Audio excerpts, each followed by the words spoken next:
should be live on Facebook. Always get excited when that happens. So welcome people to For Feck's Sake Marketing Adventures, which is usually up here somewhere, but I've got a new background. So it's down here today.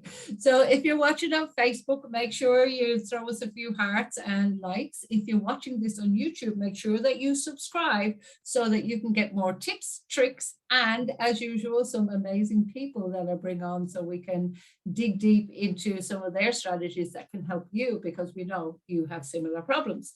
So today I have with me the amazing Sara Rees, all the way from the UK. Hi, hello everyone. Welcome to Sara. Now, Sara and I connected just a while ago, and I got fascinated by what Sara does, and I thought, oh my God, people need to hear what you do.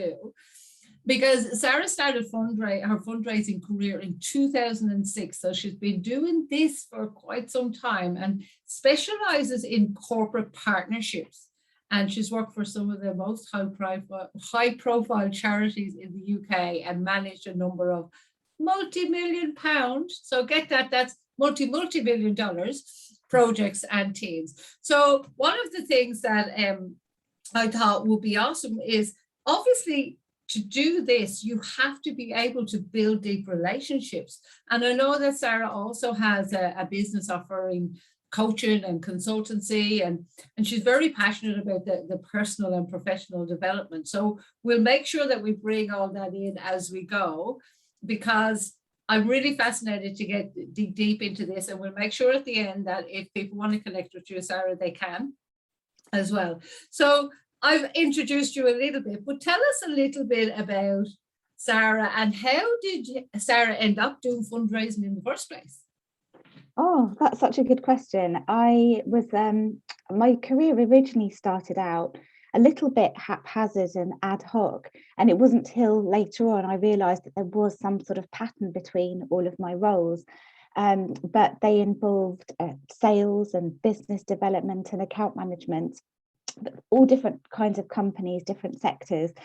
And it got to that sort of stage where I felt a little bit burnt out at a really young age, and decided that I was going to, hand in my notice and go backpacking. And spent a whole year in Australia, New Zealand, and some other amazing places like Fiji and the US. And while I was away, I gave myself the chance to think, what did I really want to do? So I didn't feel sort of on that hamster wheel anymore. And one of the things that I had wanted to do for a really long time, but I didn't really know how, or I didn't seem to have, the time, was to help other people. And wouldn't it be amazing if I could do a job where I really helped other people? But I hadn't trained as a nurse or a doctor, and I wasn't quite sure how exactly it would be able to manifest itself. When I was back in the UK, I just casually started registering with some recruitment agencies who worked with charities and securing roles for different charities. It took me quite a while. At first, I was a little bit blind to it all, and I just thought, if you do HR, you can go and do HR for a charity. If you do PR, you can go and do a PR for a charity. I was like, I don't know what I can do. I don't know what I've got to offer, but I'd love to come and help. And of course, I was getting rejections. And then a friend of a friend had a brother who'd set up his own recruitment agency and sat down with me and did give me some advice. You need to start volunteering and work your way up, which was good advice, but it was really frustrating because I knew that I had something I could offer now. I just couldn't quite define it. And then I guess I lucked out in a way that he said, I'll send you a typical job profile for the kind of role I recruit for. And he sent me what was my dream job on paper, and I fell off my chair, which was working in corporate partnerships. So building relationships with companies to get them to support a good cause, whether it's through getting their workforce together, to do something, whether it's doing something commercially, whether it's making corporate sponsorship or donations. So yeah, I went for the first job. I went for that job that he showed me, and I got it, and I haven't looked back ever since. So oh wow, yeah, that's amazing. And I love that where you brought up the burnout, because that seems to be a hot topic at the moment. I think I did an email a while ago. It was about burnout, and I got the most responses ever because people are experiencing it, especially with what's going on in the world as well. And it was amazing that you could take the time off and go traveling to these amazing places. So if you were to look at what was that, when you say to yourself, well, what do I want to do? What was that process like for you? Because I know people watching it, they go, yeah, I feel like that. So how did you, when was that defining moment that you eventually went, oh, I kind of know it's this? I think, well, I'd always known that I wanted to do something a bit more meaningful. I just wasn't quite sure what it was. And so I think it was only when I gave myself that space of being away, I didn't try and force my brain into making a decision about it, because I've never done very well where I've tried to make myself decide something. I get brain fog, and I sort of close up, and then suddenly I can't see any options at all, and probably end up making a wrong decision. So I think it was just something almost that happened a little bit unconsciously, of just giving myself the space, and probably putting my mind to work, but without asking it to give me a decision, but just let it work. And then came to me slowly. I think it was just I'm not quite sure. I think it was all a little bit behind the scenes, and I'm not sure what that. I got back and started actively going to work, applying for charity work. So I think it must have been my subconscious being quite clever after I asked it the question. Probably the fact that you trusted that there's a process and just let the process go. Quite often we do exactly as you said, you force a decision and you go, oh my God, 2 years, 5 years, 10 years down the track, go, what did I do? Why the hell?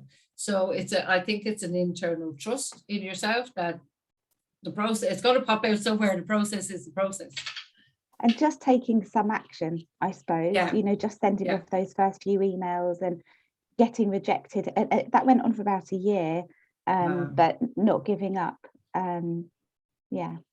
And how did you handle rejections? That's actually a good point, because people will go for, whether it's to go for a project or to go for a job. How did you handle the rejection? It was really frustrating. I just because I just knew that I could make a difference, and I knew that I would be, that they, if a charity were to hire me, I was sure that they would be glad that they did. Yes. So not being able to even get through to having the gatekeepers of the recruitment agents, who were only doing their job, they were just making sure they were putting the most experienced candidates. But the charity I ended up working for was actually a little bit more forward thinking and didn't need previous experience of working for a charity. They knew that I had transferable skills that I was able to bring. So it was just frustrating, and but I didn't keep throwing mud at the wall and hoping it would stick. I think I sort of picked up after my first few rejections that, okay, so this blind approach isn't going to work, and I needed to get a little bit smarter about it. And that's when I started speaking to people, putting the feelers out, and actually connected with somebody who was in one of those roles, who could talk to me as a friend rather than as somebody just sending off their CV. Awesome. So I love that, because again, it's the behind the, well, that's not working, let me see what it is, let me change something. Quite often we just keep banging our heads against the wall. So transferable skills, absolutely, and transferable knowledge. So a lot of people watching this may be, small businesses starting out, they may be bigger businesses trying to change or transition. But the thing about it all is that it's all about building relationships, and within that, building the rapport and trust with people. So they're long-lived relationships, not just your flash in the pan, you have to do a sales.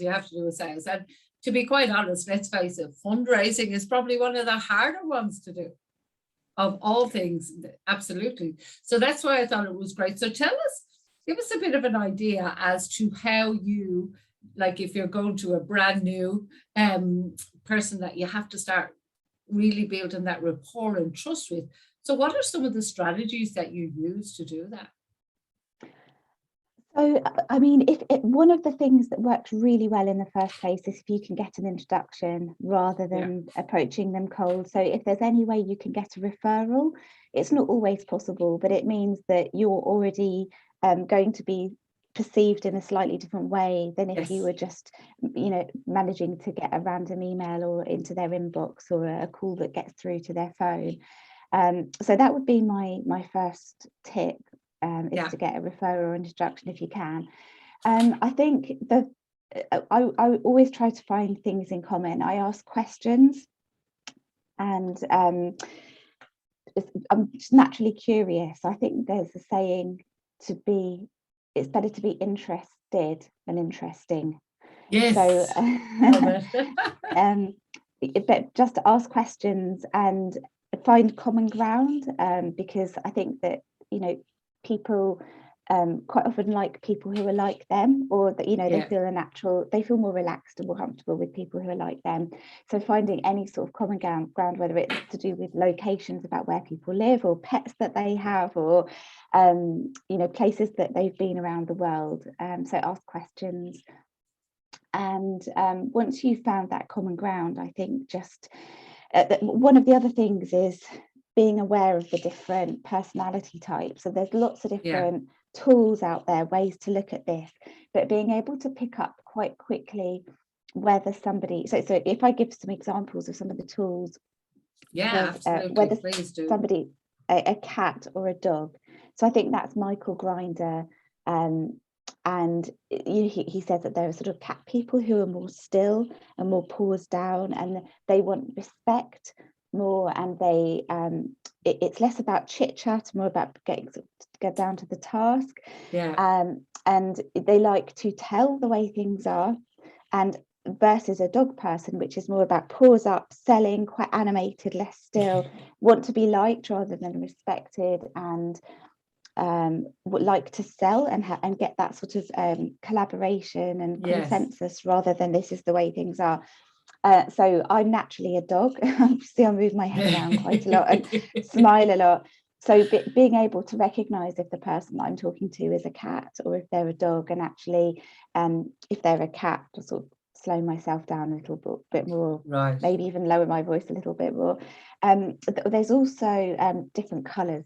There's some tools that look at, say, blue people are all about social and chatting and quite active, and fairly short attention spans. What's the next activity? And love, but being around other people. Like, what? And then, bright shiny thing, what happened?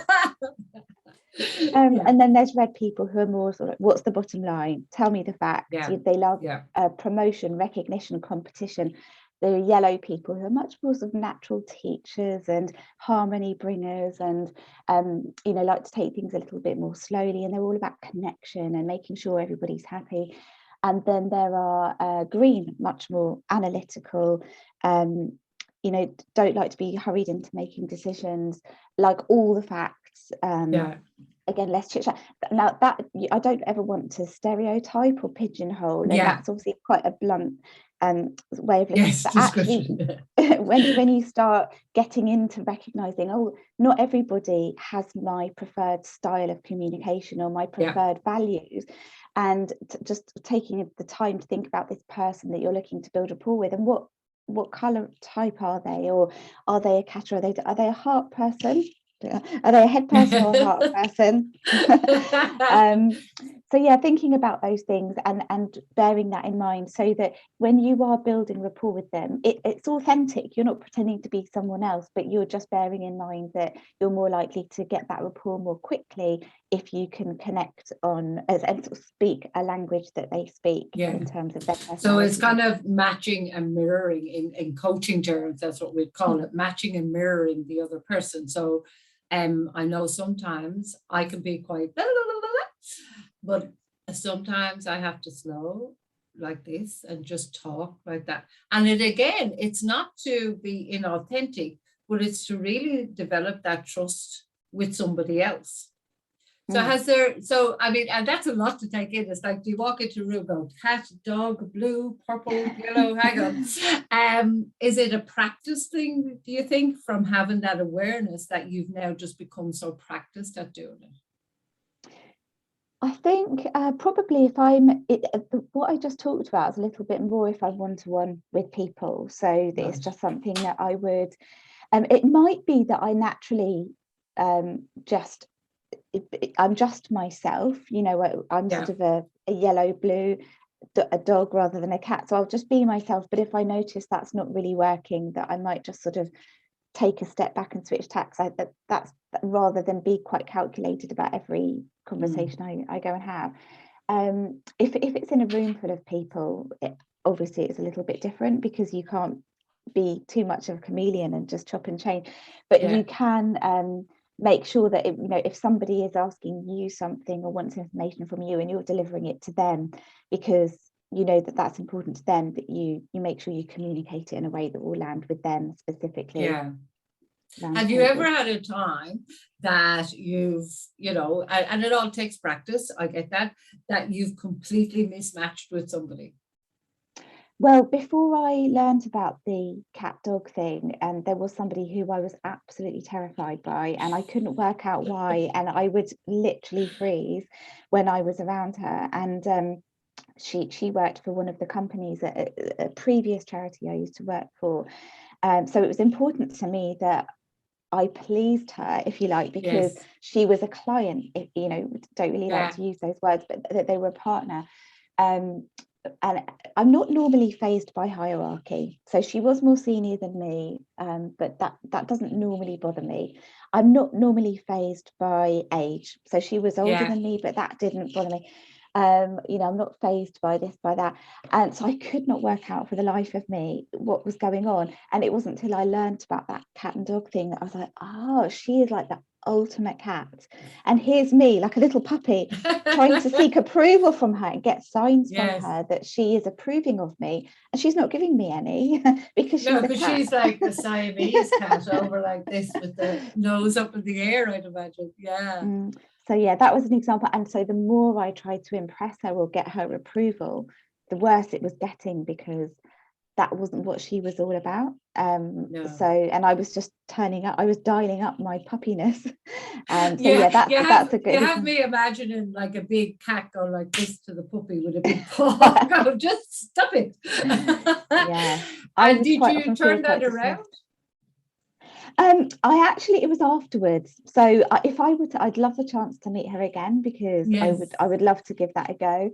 But it was after I'd moved on to a different charity, a different role, and our paths haven't crossed since. So yeah, I'd love to give it a go. I feel like I'm much more equipped now. And that's what I mean about practicing. So when you have that knowledge, then you have to go out and trial and error, see what works, what doesn't. Awareness is the first step in anything, isn't it? Yeah, exactly. Cool.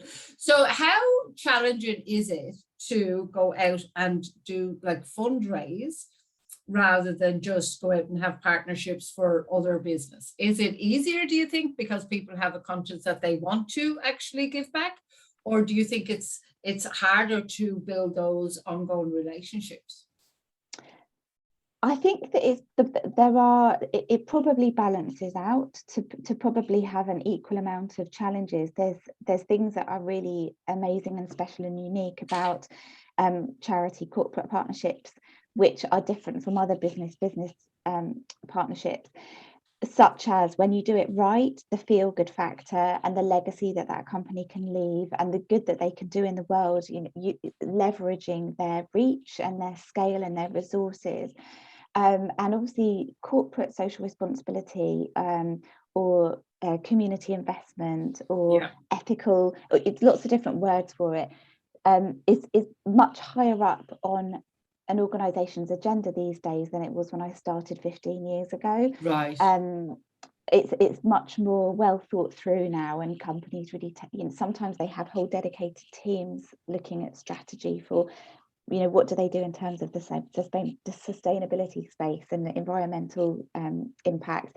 What do they do in terms of the areas that they work in and how that benefits the community?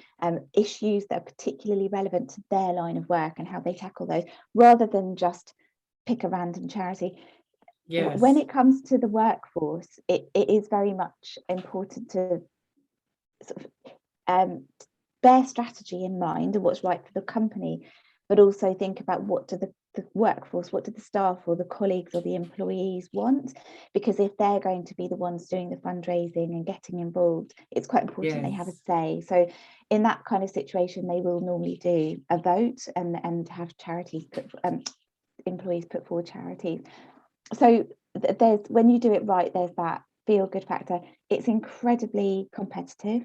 So often that, you know, any company that could raise a significant amount of funds or gifts in kind or other kinds of support for a charity will have been approached. I mean, some of them get 100 letters a week from different charities or emails or phone calls saying, you know, could you pick us? Could you work with us? Could you try to tap them up for something? Which is natural because, you know, you've got charities for all different sizes. Sometimes they're just a couple of people working really hard to try and make a difference to a particular cause. And then you've got other big charities that are run like, you know, big clockwork businesses. Operations.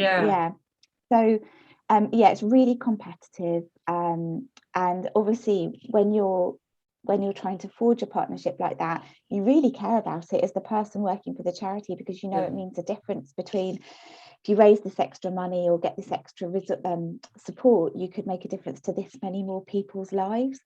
So it's you do put your heart and soul into it. And I'm sure there are people who in the normal B2B world where they would put their whole heart and soul into it as well. But I just feel like there's maybe an extra level of personal investment, and then it's equally a bit more devastating when that doesn't come off. So I think, but they probably equal out. So do you think in your business experience over the years that it's harder to compete in that fundraising world because there is so many people trying to vie for the same dollar?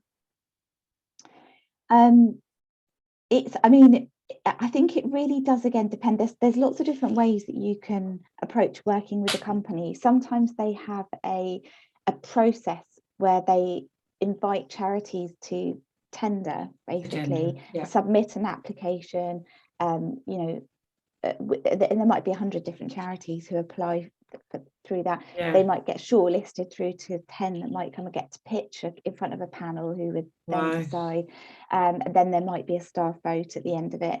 So there's lots of different hoops to jump through, and that can be very competitive, and you kind of have to know that where your strengths are. You know, there might be certain charities who would be more likely to win certain partnerships. So should we go for this one, or is this going to be a big waste of our resources because our chances of getting it are really low, and actually we're better off focused on this different approach, which is instead of trying to win a tender process, the other way is to approach a company with an idea, or, you know, just to sort of say, look, we'd love to talk to you about how we could work in partnership. Let's look at your values, let's look at our values, let's look at all the different things that we've got that you could get involved in, and see if they would tick your boxes. Because what the best partnerships, the company will see you as an investment rather than a distraction. Because if the going gets tough with that business and you're a distraction, then you're going to, the charity side is easiest to put to the bottom of the list.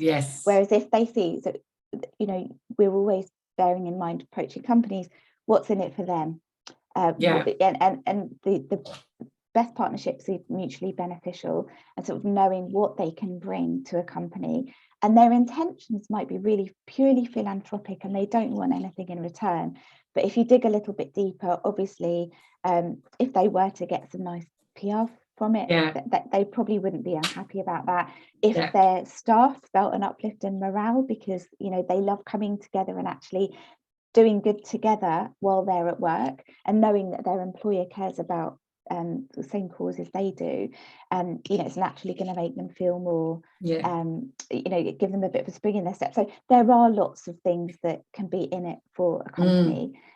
So approaching them with instead of trying to tick a, you know, fill a tender process, then it's you approach them with something a little bit more tailored, a little bit more bespoke, and, you know, you can do that cold or through a referral. But referral is probably the best. And what I thought when you said is what's in it for them, it's the WIFM idea, the WIIFM, what's in it for me. Once you've got the relationship going, and again, this kind of goes across any relationship. So you've gone in, you've done the work, you've got this great relationship. What's important about keeping that going? So I think there's a number of different factors. I think staying relevant, so having really good objectives, mutually beneficial objectives, what you're going to achieve together, something really tangible, and having milestones, so you know what, you know how well you're doing towards achieving that, whether it's a number of lives that are impacted or an amount of money that's raised, or it could be anything. And then sort of renewing those. I mean, having long-term goals and a vision for the partnership as well, that's really important. I think having good relationships with the key people there. So one of the things that I found over the years is that it's really great to have a super strong relationship with who was your key point of contact there at that organization. And they can go in and be your double agent, so they can go through that organization and break down barriers for you and influence people for you to get new things signed off. However, if that person ends up leaving or moving to a different role or going on maternity leave, or then it's like a strand of a spider web that can get broken. So if a single strand is broken, it's lost. Whereas if you have built up lots of different strands with different touch points and different people across the organization, if one strand breaks, it's okay, because you've got all the rest of the web in place. So I think really mapping out who is best to build relationships within different teams, different departments, and basically just building a really good web. And like, obviously in a bigger business, that would be human resources, would be one department. Well, what other departments would be key for that? Sometimes they have their own corporate social responsibility or community investment teams, so people within that team. Marketing, if you know, sometimes if you're working with a company and they're doing some commercial activity, so they might be selling a shampoo, and every product that gets sold, a donation goes to the charity, and it's like marketed on the product. It's like cause related marketing. So marketing, PR, they might want to sort of put out good news stories about what we're doing together and what's being achieved. I mean, like pretty much IT, sometimes you need them to make changes to the way that, so if it's a restaurant chain and you're wanting to get it so that when customers are going in, they can opt to add a donation after they've eaten onto their bill, you need the IT team to be involved to do that behind the scenes. So pretty much every part, I would say. So as you say, when one of those strands are broken, it's not as devastating, because I can imagine if you had that one person and you lose that contact, it's like you'd be flailing, like, who do I talk to next? And if you were dealing with a dog and their replacement is a cat, it's like rebuilding everything all over again, I would imagine. Yeah, absolutely. And also bearing in mind that different people have different causes that they feel really strong about as well. And so, you know, if the power to change the charity partnership lies, you know, with a senior level decision maker, and they actually think that another charity would be the best for the company, and you know, you've got a job to do to build a relationship and with that person, at least make yourself known enough that they attach you to the good they're doing, and that's awesome. And see why it's an investment for that organization rather than a distraction. Why, you know, why your charity, what you're bringing to the table with that partnership.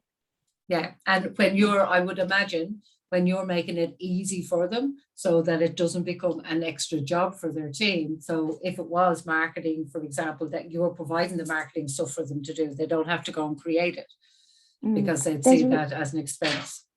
Yeah, there are some really good case studies that have been done that show that, you know, when a company or a brand partners with a charity that the customers have an affinity with, you know, it can uplift sales by X% and that kind of thing. There's good evidence out there about business benefit. Yeah, awesome. So it's great that you've found what you love to do, and you just sound so passionate about it. So I would say, if I were to ask you what is success to you, like it may be finding what you love. Would I be right?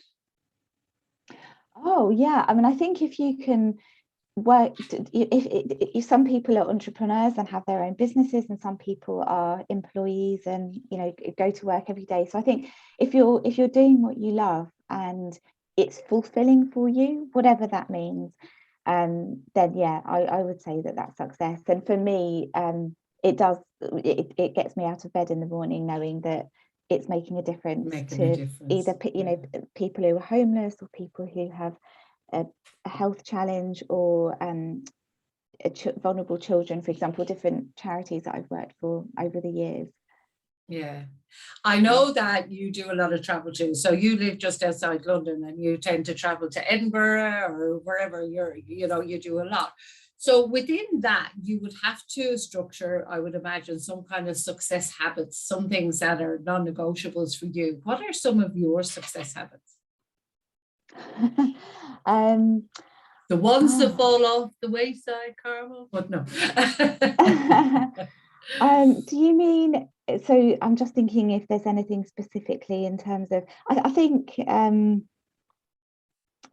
work-life balance is important. So I would have a tendency to throw myself into work, and it could take up everything for me. It would be really easy for me to stay at a laptop, and because I get sucked into things, and I want things to be perfect, but actually making sure I get that balance, because otherwise, if I drain my battery at the end of every day, so much so that it's not fully recharged for the next day, then I'm not going to be doing as good a job. So I think making sure that you take time to recharge is really good. Yeah, so like things like, for example, for me, I get up in the morning, I have honey, lemon, and ginger, I go for a walk, blah, blah, blah. So I have kind of we know there's a flexibility in it. And I try of an evening, there's a certain time when it's off time for exactly that reason, because it can be all consuming. The to-do list never finishes. Do you have any non-negotiables, or is it just an awareness that you have? Well, I suppose it's going into a slightly different territory, but I think, just being really honest, one of the things that helps me is having somebody to hold me to account, and that person is my other half. So another tool that I love when it comes to relationships, but this is slightly less useful in the workplace and but extremely useful in your personal life. There's a book that I read called The 5 Love Languages. Yes. And there's a questionnaire that you can do in it. And again, not pigeonholing or stereotyping, but the idea in it is that people express and receive love in different ways. So some of it's time, I think words of affection, words of affirmation, words of affirmation, gifts, tactile, touchy, feeliness, and acts of service or acts of kindness. And I'm a words, a tactile, and a gifts person. And then realizing that my other half is purely time. That was the top winner of the questionnaire by far. And so actually knowing that, that really helps me get that balance right, when it would be so easy. I mean, I could literally hours, but when they talk about being in flow, and hours go by, and I could be working away on something for work and the charity, and hours would have gone by and the whole evening would have gone.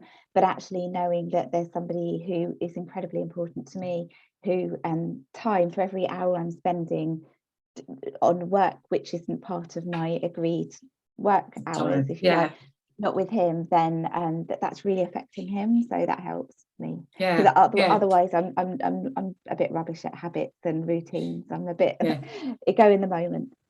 But that's it, that you have an awareness around that. And yes, I love the love languages. I think they even seep into the workplace, because when you know that somebody likes words of affirmation, you can kind of know to praise them a little bit more. And it's, again, not being inauthentic, but it's giving people what they need in order for them to feel loved and important and comfortable in that relationship, whether it's an intimate one or a workplace one. That's awesome. Thanks for that. What's one of the worst things that's ever happened to you?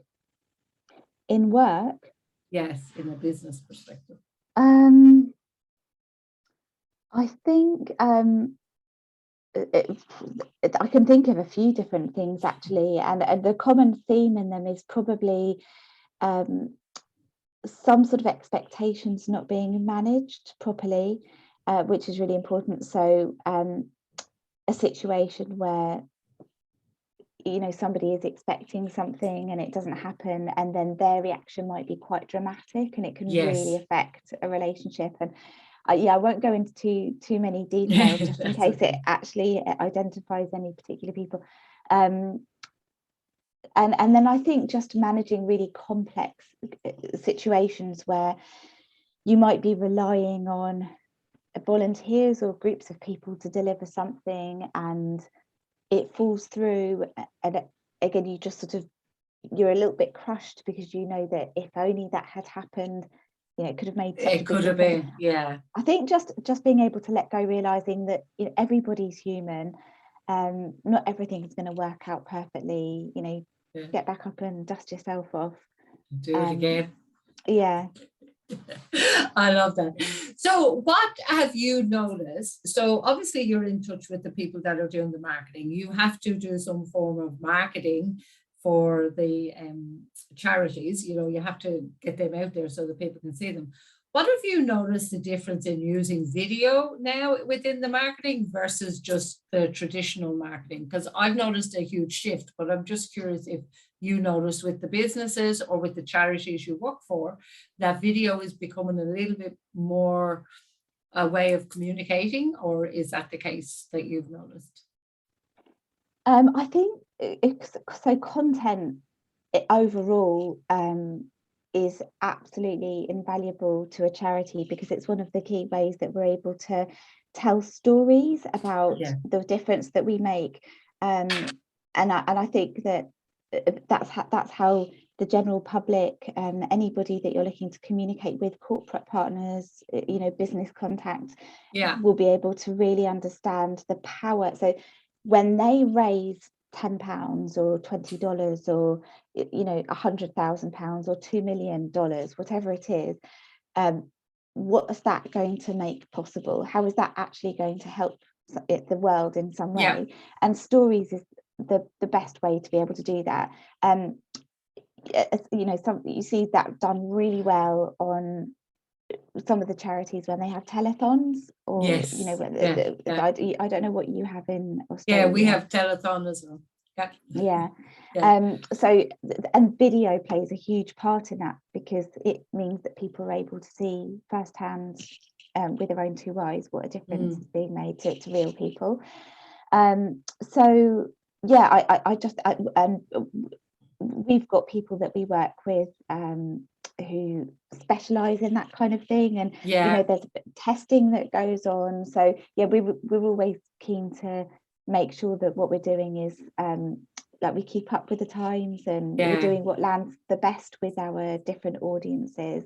So I think it will depend. What a charity will sometimes do is look at their different audiences and sort of segment them and think, how can we, so if we've got this demographic which is maybe an older age group who may not be as familiar with video, or they might not be as connected to social media, but that they will read an email that lands in their inbox, for example.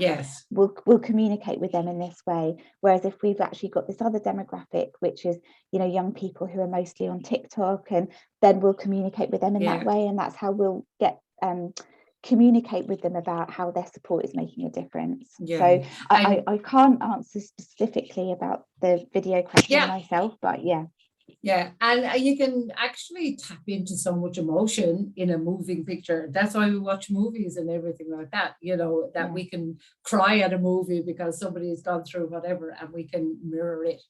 So I'm aware of the time. My God, it seems like we could talk forever. So just to recap, because I was taking notes as well of what you said. So mainly it's number one, if you can possibly get an introduction, that already gives you, kudos as to if somebody knows, likes and trusts you, and they introduce you to somebody that knows, likes and trusts them, that's all automatically and in for you. Ask questions. It's much more important to be interested than interesting. I love that. The personality types, be aware whether they're cat, dog, or the other colors. And I think like I've studied a lot of DISC and different behavioral profiles over the years. So you can start to, I think, again, to reunify, I think I said that wrong. It starts with that awareness. Once you're aware, you can start noticing the differences and making it. Then you said about the mutual beneficial and the what's in it for them, to actually show and help them identify what's in it for them. So I love those ones. So I've always got one last question to ask that I always ask all my guests, that if you weren't doing what you're doing right now, what would you be doing instead? Oh, well, so I think when I was little, I always wanted to be a teacher. I loved getting out my red pen and, you know, doing pretend marking and blackboard and things like that. So potentially being a teacher, and I do still to this day love sort of an element of teaching. So what I learn, I try and soak up as much as I can through personal professional development, going on different courses, reading different books, and then these little gems that you just think, oh, they lead to these massive paradigm shifts, like the cat dog thing, or and passing them on. So whether that's just informally through a conversation I'll be having with a colleague, and they'll be talking, you know, sharing about a particular issue that they're having, and I'll say, have you thought about this? Or to actually, you know, coaching, some of the coaching and the consultancy that I do. Definitely that sort of keeps my teacher part of me happy, I think.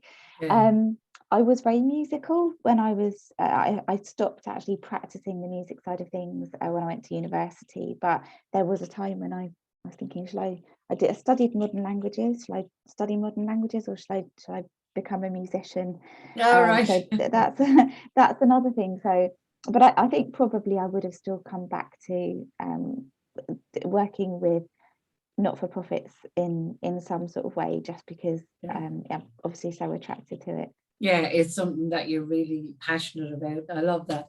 And look, it's amazing the knowledge you have. I think is some of it is an unconscious competence. You've been doing it for so long, and you've learned so many of those beautiful golden tidbits that have given you insight. And I'm sure that not only the charities, but the people that you coach and that you consult with, I'm sure there is a big, huge opening there to go even further with what you have to share. And I'm really grateful for you hanging out with us today and sharing some of those gems. So thank you so much for hanging out with us. And we'll put in the comments, we'll put in Sara's details so you can connect with her on LinkedIn or Facebook, whichever you would prefer with it.